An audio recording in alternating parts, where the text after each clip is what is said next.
Well, hi there, kings and queens. I'm back again for another video. And nagbabalik tayo para sa ating MK101. Ang tagal ko na palang hindi nasundan yung ating last episode ng MK101 because marami nangyari sa akin. First thing dyan is nagkaroon na ako ng job as a property consultant. Siyempre, na-visit tayo for 3 days na training, and then after naman na ma-hire tayo sa mga clients online, and then kasi my job is work from home or online siya, so no need naman din talaga mag-ayos na. And then, no May 2, yes, first week ng May, nag-travel naman kami sa Romblon, the beautiful island of Romblon.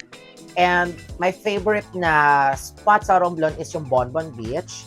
And then yung Logbon Island na may tawag yung sandbar, yan. Napakapino ng buhangin, yes, of course. Yun ang number one na hinahanap ko sa beach, yung pino, tsaka kahit tirik yung araw, hindi nakakapaso yung buhangin sa paa. And ito yung ginamit kong binili ko na na mug na gawa sa marble, na favorite kong lagyan ng kape, iced coffee, of course. Coffee's life. And mamaya magpapakita ako ng travel vlog namin sa Romblon after ng topic na ito. So, papunta tayo sa MK101 kasi parang series itong ginagawa natin para sa Michael Kors, and I think this is the last for the MK101. Then magja-jump in na ako sa ibang topic after this. So, I have 5 bags here kasi ito yung mga piling-pili na bag ng, actually I have a lots of MK bags, pero yung 5 dito yung pinili ko. Why? Because this is a runway collection design, or ito yung ibang-iba to sa mga casual na Michael Kors bags na meron sa paligid natin na mga nakakasalamuhan natin. Because the runway collection, binibenta lang siya after ng Fashion Week, or kung hindi naman mabenta yung ibang products nila, mabibili mo lang to sa tawag yung branch nila sa Michael Kors Soho sa New York, and yung mga napagpilian na lang na runway bags yung makikita mo doon. Umpisahan na natin yung ating MK101, the runway collection.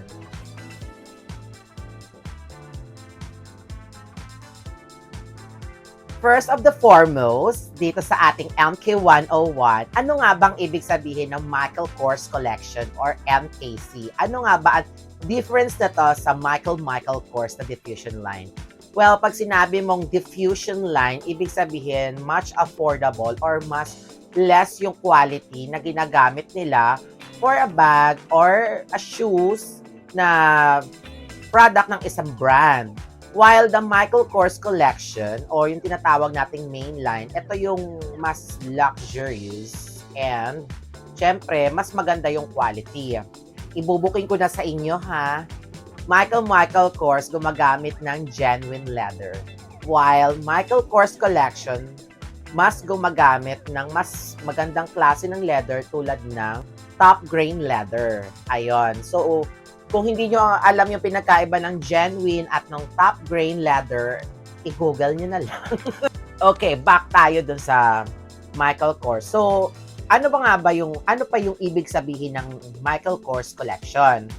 Pag sinabing collection design, sila yung mga nilalabas kapag may runway, kapag Fashion Week sa New York, kasama ng mga top of the line nilang mga fashion apparels, shoes or footwear, and then of course the bags and clutches kung merong clutch sa isang new season.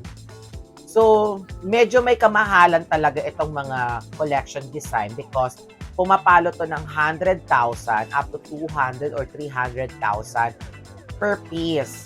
So, depende yon sa bag or sa clutch. Hindi porket maliit, mas mura. Madalas, mas mahal yung mas maliit kasi mas mahirap gawin and mas maraming demand tulad ng mga clutches or ng mga satchels na sobrang liit. Ayan, ganun sila compare sa mga totes na malalaki. Ang collection design ng Michael Kors is yung talagang artistic yung dating. Sometimes naglabas sila na may painting. Ayan. Or sometimes naman naglabas sila ng parang raffia pero leather siya, ganon. So, depende talaga. Hindi pwedeng ma-predict na, ay, mas mura to. Ano. Depende. Minsan nga, sobrang simple lang, pero napakamahal. This bag that I have here, or pwede ko sabihin clutch to dahil sa, para siyang pang night event. Charan! This one, I know nakita nyo na to sa ibang topic ko, pero today, ito yung ating feature and ang ganda niya kasi, di ba? So, this one is called Yasmin. Actually, maraming klase ng Yasmin bag. Merong may design na butterfly dito sa harap, sa flap niya. And meron din namang fur or balahibo ng fox. Pero ito, this one, bakit ganito? Sabi daw nila, ito daw ay, tawag yan, studs. Pero bakit pabilog, hindi siya matutulis? Kasi, ang inspiration ng Yasmin bag na to is yung 1960s na futuristic na design. So, tawag nun, parang lumabas to, I think, 2016 pa sa resort collection nila. And maraming klase ng Yasmin na lumabas that time. Pero, ito kasi, nung nabili ko to, hindi ko sinasadya sa carousel. Ayan, sabihin ko sa inyo, sa carousel ko siya binili. And nakuha ko siya for a good price naman. So, such a great steal, mga kings and queens. And, mabilis lang din yung delivery ng bag na to after 2 days. Na-receive ko na after ng payment. So, ayun, hindi ko sinasadya na magkaroon nito kasi no, nakita ko to, ay, collection design to, magkano to? Oh my God, nagulat ako. And, ako'y naman, na-impress after ko makita yung bag na to kasi it's real deal, 'di ba? For magkano lang, 'di ba? Hindi ko na sasabihin yung presyo pero nakuha ko siya ng mura pero great deal na to. And then look at the chain ng bag na to. It's very unique. Hindi siya katulad ng mga common na chain na meron yung Michael Kors. So, ito yung ginagamit ko for, halimbawa, mga night out, or tawag yan yung tipong cellphone at saka cash and cards lang yung ilalagay ko dito. Well, kung may iba man ako ilalagay dito, siguro lipstick and alcohol. And hindi, kailangan naman talaga kapag night out, hindi naman talaga magbit-bit ng kung ano-ano, di ba? Hindi mo naman kailangan mag-retouch ng makeup mo unless lipstick lang, di ba? It's good enough for me na. And solve ako dito. The second bag that I bought, this one is talagang binili talaga to ng Michael Kors website ko to binili. I think 2019 pa yata o 2018. And i-explain ko sa inyo yung bag na ito. Actually, this is another clutch pero much bigger. Tcharan! This is the Barbara Stanwyck clutch. Malaki siya. Kaya natuwa ako sa kanya kasi clutch siya pero parang oversized. And then, look at the ruffles ng bag. Sabi daw nila, Barbara Stanwyck. Pero, yun ang tawag nila sa bag na to. And then, the color is rattan. Tapos talagang nakaduko, paint na kahoy yung lock. Na maganda yung magnet. Tapos, ang loob nito is, tawag yan, canvas na maganda. And this is, nabili ko ng, ng good deal din to. Pero, medyo mahal pa rin compared do sa isa. Kasi yun sa carousel ko lang nabili. Ito kasi, sa Michael Kors website. Pero naka-sale na rin. Kaya hindi na rin masama, diba, mga kings and queens. And sabi daw nila, yung inspiration daw ng collection na to is 1940s na may twist ng 80s. But, ang mas nakikita ko dito is yung mga parang mga summer or spring during the 1980s because of the ruffles. Kasi that time, everything is something big, fluffy, mga ganon, diba? Sa hair, sa mga puff na sleeves nung 80s na may puff na nga, may shoulder pads pa na makapal, or even mga shocking colors. Tapos, marami din ruffles sa mga skirts noon. That is a 80s, diba? 80s, sometimes polka dots. But polka dots is very, timeless, diba? Pero, in the 80s, polka dots is a big comeback galing sa mga 1940s or 50s. Ngayon kasi wala naman masyado nagpa-polka dots na yata. Pero, it's still, for me, pag naka-polka dots, it's a timeless, di ba? Kapag may Christmas or may summer, di ba? Yun yung mga season natin dito sa Pilipinas na most celebrated. At everything is big. Ruffles, drape, shoulder pads, di ba? So, yun yung nakikita ko dito sa bag na to, diba? Na design. But, sabi nga daw nila, may pagka 1940s daw silang taste sa collection na to. Basta ang gulo ng collection na yon, pero I love it. I love that era na ginawa ng Michael Kors.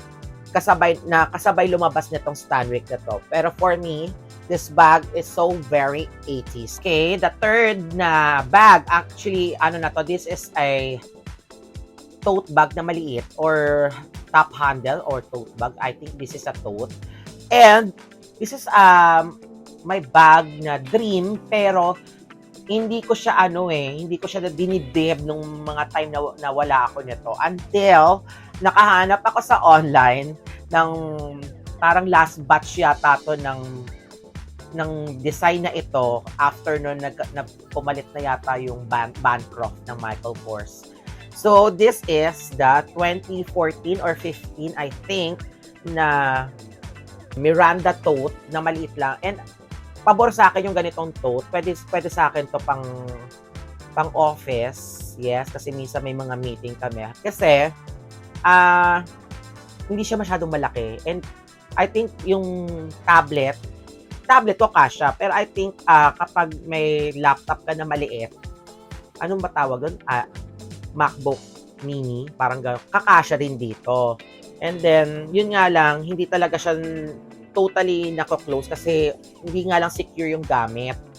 Kasi minsan nawawalan ako dito. Buti na lang sigarilyo lang yung nawalan dito nung ginamit ko to. But, it's still, I love this bag. And unahin ko na talaga yung mga bag na ganito kasi wala akong masyadong kwento sa mga bags na ito eh. Maganda siya kasi smooth calf leather yung ginamit niya. Ayan. Smooth calf leather yung ginamit niya. Tapos talagang real snakes yung kanyang handle. Ang story ko dito, binili ko to and then hindi ko akalain na parang after 2 days, nagbayad ako ngayon, bukas, nasa akin na. So, pinalagpas ko yung pagkakataon since puyat ako, natulog ako, and hindi ko na-receive yung parcel na to. So, kung ano-ano na lang yung pumasok sa isip ko ng mga negative thoughts na, masyado kong tinatakot ang sarili ko. Ewan ko ba kung bakit. Ang hirap din to minsan na yung nilalabanan mo yung sarili mo. Kasi binibigyan ka ng mga negatibong pag-iisip kuminsan, 'di ba, sa kapwa mo. Syempre, hindi ko rin masasabi kung pinadala niya yung parcel ko, baka mamaya kinurap lang niya yung pera ko, 'di ba? Yung pala, hindi ko na-receive yung courier na yon dahil yung courier na yon kapag hindi ni-receive ng buyer, hindi niya iiwan kahit bayad na yon. So, ang hirap lang. And then, after a week pa bago bumalik sa akin to, yun lang, ewan ko bakit hindi pinadala ng seller yung strap niya to. I don't know. Pinalitan na lang niya ng salamin. So, yun naman yung naging, dumagdag pa sa mga iniisip ko nung time nung hindi ako binayaran ng buyer ko kasi nagbebenta rin ako. Oh my God. So, dumagdag lang to dun sa mga iniisip ko. Tapos, yun na, nag-apply din ako ng work. So, syempre, nagdadasal din naman ako kung anong na sana matanggap ako. And okay naman. Ngayon, naka-survive naman ako. Ayan. So, this is the Miranda tote. And dapat nga, di ba, puro MK to. Pero isama na natin to kasi may kwento talaga tong bag na to. This brand is called Stud by, kalimutan ko yung pangalan ng babae, pero ang apelido niya Stodgener. Stodgener? Yes. Stodgener, and may ginawang Stud. And nung nabili ko to, syempre medyo na-trauma ako doon sa online nung mga nakaraan, 'di ba? So nung binili ko to, pinagdasal ko lang naman na sana ma-receive ko agad. And buti na lang, hindi GoGo Express. Kasi yung last time GoGo Express, dito naman JNT. So sa JNT kasi kapag bayad na and hindi naman fragile, pwede naman nilang iiwan na lang yung parcel sa loob ng bahay. I-shoot na lang. So tumatawag, yun din yung maganda sa JNT. Kasi sa JNT, tumatawag sila. Ay, nandito po yung parcel nyo. Gano'n. Paano pag wala? Sinasabi ko lang na hindi naman po fragile yan. So, pwede nyo naman po itapon na lang sa loob. Or iiwan nyo na lang po dun sa kapitbahay namin na ka-close namin. So, this bag is, maraming compliment talaga na nare-receive ko sa bag na to. Siguro kung may mga talagang complimented ako na bags as of the moment na ginamit ko noon at ngayon, I think itong Stanwick and itong Stud bag na called Moreau. This is a Moreau bag. Para siyang macrame. Yes. Tapos leather. And simple lang. Bakit? Ito. I think these two bags is my favorites na talaga for tawag yan, for all season. Ayan. So, ito naman, ito yung back dito tayo sa Moreau. So, itong Moreau, ginamit ko to noong nag-Romblon, and kasya lahat dito actually, kasi lately, nahihilig ako sa mga gaming console. Na gusto kong console is yung Nintendo Switch Lite. Kasi sabi ko, kailangan light na para portable, compact, ganon. And kasya siya dito kasi ito parang mga nasa 9 inches yung tall nito. So, mga nasa 8.5 lang naman yung haba nung Nintendo Switch Lite. And kasya pa yung aking phone. Kasya rin yung aking Anbernic na RG35XX. Ano pa kakasya dito? I think kasya din naman dito kahit yung Nintendo Switch na 2 or OLED o kung ano yon. Kasi tatanggalin mo lang naman yung Joy-Cons nun, and then mini tablet lang siya. Kasya siya. Tapos konting lang, hindi naman kasi ako pala dala ng makeup talaga. Ang dinadala ko lang talaga sa bag is pulbo, yung pressed powder at saka lipstick. Yun lang. Kung merong iba tissue, alcohol yan. Hindi kasi ako talaga yung pala makeup nagdadala ng eyeshadow, nagdadala ng blush on. Kasi actually, hindi talaga ako pala blush on na tao. Nadudumihan ako sa mukha ko kapag nagba-blush on ako. Unless siguro, madilim yung pupuntahan tulad ng mga bar, club, gano'n. Siyempre, kailangan, ma-define yung hilat siya ng mukha mo. Pero pag madalas mga daytime lang naman ako, mga coffee shop, hindi ko naman siguro kailangan mag-eyeshadow. Siguro tumatanda na lang din ako, hindi katulad dati na mas pala makeup ako nung mga nasa around 20s ako. Pero ngayon, na malapit na ako mag-40s, parang I think, gusto ko lang mas simpleng makeup lang, tamang lipstick, pulbo lang, tapos. Okay din sa akin yung mga maliliit na bag kasi mas na-manage ko yung mga gamit ko. Hindi yung sobrang laki, tapos marami ka ring ilalagay, tapos biglang nawala, naiwaglit mo. Pag 'di ba, may mga ganong incidents naman yung white flower. Ayan, hindi naman sa pagiging titas of Manila, pero minsan kasi sumasakit yung ulo ko. So always meron akong paracetamol at saka ointment na ganito na matapang kasi para mawala yung sakit ng ulo ko. Minsan parang na-stiff neck ako, minsan naman puyat ako, ganyan. So kailangan ko ng pag ganun kasi sumasakit yung ulo ko tsaka yung bato ko. So, dapat meron akong ointment like this na very handy at saka paracetamol. So, kasya lahat siya dito sa Moreau bag. Tapos, siguro ang iba ko pang nilalagay dito bukod sa gadgets at saka sa wallet ng relo kasi minsan palapalit ako ng relo. Like now, naka-relo ako na ganito tapos papalitan ko ng ibang relo pag halimbawa gusto ko lang, wala lang. So far, nung nag-Romblon kami, Of course, nung nag-island hopping kami, hindi ko to dinala dahil kailangan naka-dry bag. Lalo na nung papunta kami sa mga islands, maalon. So, ito na naman ang lola mo, nag-isip na naman ng masama. Ayan, tapos yung lahat ng tubig sa dagat pumupunta sa amin. So, hindi i-effect pag ganito bag mo, basa lahat ng gamit mo. Kaya kailangan meron kang dry bag kapag island hopping. Pero, since meron kaming 2 days pa na nag-tour and naggala-gala, ito yung gamit ko. And napaka-useful ng bag na to. So, ayun yung ating kwento for our MK101. Sana nagustuhan ninyo yung ating video kahit sobrang daldal ko, and I think para sa inyo hindi siya ganun ka-informative. Kasi hindi naman lahat mahilig sa fashion. Ayan. And I understand that basta gusto ko lang i-share yung diary ko na hindi naman masyadong personal, hindi naman masyadong dramatic, pero I think yung masaya lang ako. And ayun. And bago tayo magtapos, manood muna tayo ng ating Romblon Travel. Kaya I hope na nag-enjoy kayo sa aking video. By the way, I am Tita Barbara. And if you're new in my channel, well, hi, hello, welcome. Don't forget to like, subscribe, and hit the notification bell down below. I hope to see you soon again. Bye.